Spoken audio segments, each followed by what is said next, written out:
Friends, welcome back to our channel. நான் உங்கள் ஈஸ்வரி. இன்றைக்கி என்ன செய்ய போகிறேன்னா, எல்லோரும் கேக் செய்கிறாங்க. நம்ம வந்து வீட்டில் இருக்க பொருளை வச்சு ஈஸியாக இட்லி பாத்திரத்தில் எப்படி வந்து நம்ம கேக் செய்கிறதுன்னு பார்க்க போகிறோம். வீட்டில் இருக்க பொருள் மட்டும்தான்.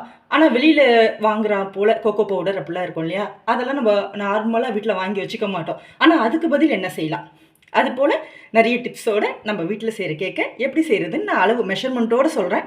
நம்ம வந்து மெஷர்மெண்ட் எல்லாமே ஈஸியாக ஞாபகம் வச்சுக்கிறப்பல ஸ்பூனில் சொல்கிறேன்.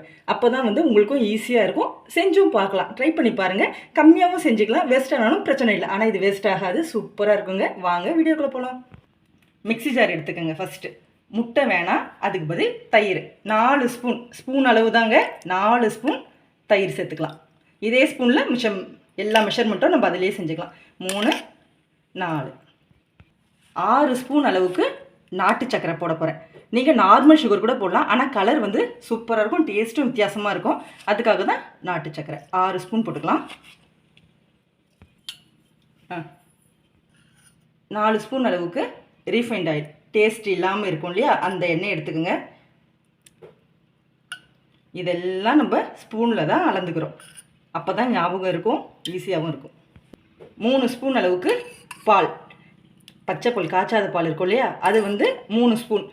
இன்னும் பால் தேவைப்படும், பின்னாடி சேர்க்கலாம். ஒரு 7 ஸ்பூன் அளவுக்கு இன்னும் தேவைப்படும். இப்போ 3 ஸ்பூன். இதில் வந்து இப்போ உங்ககிட்ட வெண்ணிலா எசன்ஸ் இருந்தால் ஊற்றலாம். ஆனால் அதுக்கு பதில் நான் ஏலக்காவை கொஞ்சமாக சர்க்கரை போட்டு பவுடர் பண்ணி வச்சுருக்கேன். இப்போ இதை எல்லாத்தையும் அப்படியே அரைச்சிட்டு வரணும், தண்ணி எதுவும் சேர்க்கக்கூடாது. நம்ம அரைச்சிட்டு வந்துடலாம். இதை ஒரு பவுலில் மாற்றிடுங்க. 1/4 ஸ்பூன் அளவுக்கு பேக்கிங் சோடா, கொஞ்சம் சால்ட்டு. இப்போ இதில் நம்ம கோதுமை மாவு ஆட் பண்ண போகிறோம். 8 ஸ்பூன் அளவுக்கு நல்ல கோபுரமாக 8 ஸ்பூன் சேர்த்துக்கோங்க.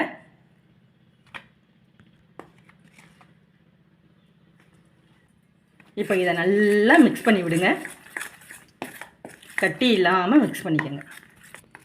இது போல் நல்லா மிக்ஸ் பண்ணிக்கோங்க. இப்போ திக்காக இருக்கு இல்லையா, இப்போ ஒரு 5 ஸ்பூன் அளவுக்கு பால் ஊற்றிக்கலாம்.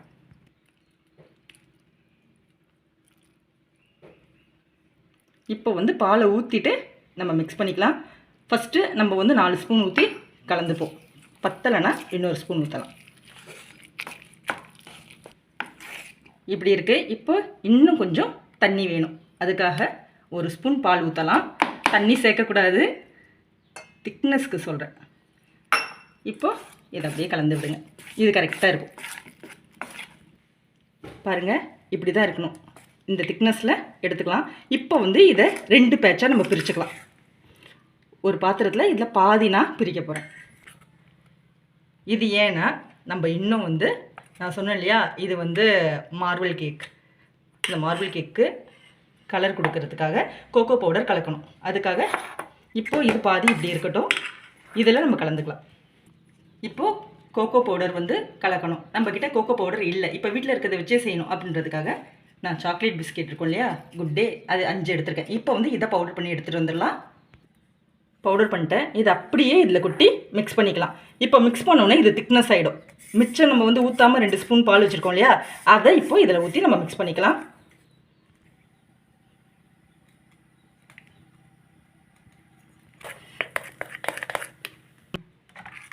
இப்போ நல்லா மிக்ஸ் பண்ணியாச்சு. இது போல் வீட்டில் இருக்க பொருளையே செஞ்சுக்கலாம். நம்ம வந்து கோகோ பவுடர் பதில் பிஸ்கெட், சாக்லேட் பிஸ்கெட் எடுத்திருக்கோம், ஏலக்காய் எடுத்திருக்கோம், வெண்ணிலா எசன்ஸ் பதில். இது வந்து வீட்டில் இருக்க பொருளையே வச்சு நம்ம செய்கிறப்போ ரொம்ப டேஸ்ட்டாகவும் இருக்கும். ஈஸி தாங்க. எல்லார் வீட்லேயும் எல்லா பொருளும் இருக்குன்னு சொல்ல முடியாது. இது போல் ஈஸியாக ட்ரை பண்ணிக்கலாம். ஒரு இட்லி தட்டு எடுத்துக்கோங்க. எடுத்துகிட்டு கொஞ்சம் போல் எண்ணெயை வந்து அப்ளை பண்ணிக்கலாம். இதுக்கு முன்னாடி இப்படி வந்து வேஸ்ட்டாக போன பேன் இருக்கும் இல்லையா, அதை வச்சு ஒரு 5 நிமிஷம் ஃபஸ்ட்டே வந்து நம்ம அடுப்பை பற்ற வச்சு சூடு பண்ணிக்கலாம். ஃபஸ்ட்டு இந்த பேஸ்ட்டை கொஞ்சம் வச்சுப்போம். இதை ஃபஸ்ட்டு ஊற்றிக்கங்க. இப்போது சாக்லேட்டில் மிக்ஸ் பண்ணோம் இல்லையா, அதை மேலே வச்சுக்கலாம்.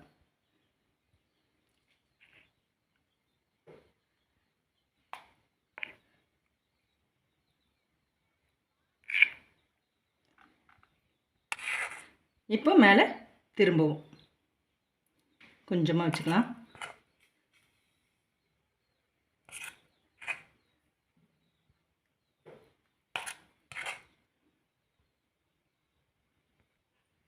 சின்ன குச்சை வச்சு இப்படி உங்களுக்கு என்ன டிசைன் வேணுமோ அதை போட்டுக்கோங்க.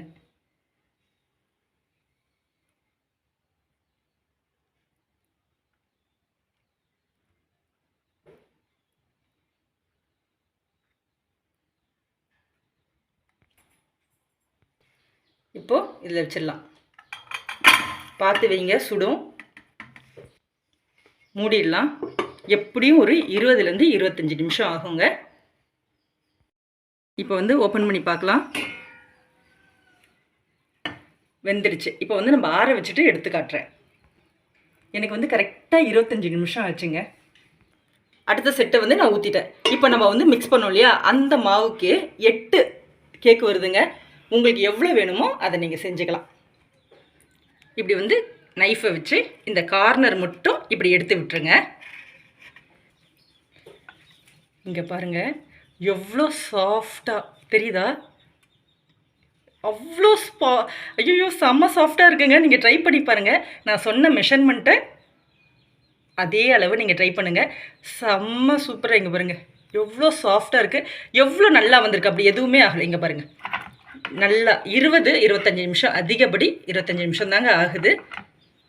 இதை வீட்டில் ட்ரை பண்ணி பாருங்கள். இப்போ கிறிஸ்மஸ்லாம் வருது, நம்ம ஃபெஸ்டிவலுக்குலாம் இதை செய்யலாங்க. ரொம்ப ஈஸியாக. கேக் வந்து வாங்கணும்னு இல்லை, நம்ம வீட்டிலேயே செய்யலாம். உங்களுக்கு பிடிச்சிருந்தா நம்ம சேனலை லைக் பண்ணி சப்ஸ்கிரைப் பண்ணுங்கள். பாய்.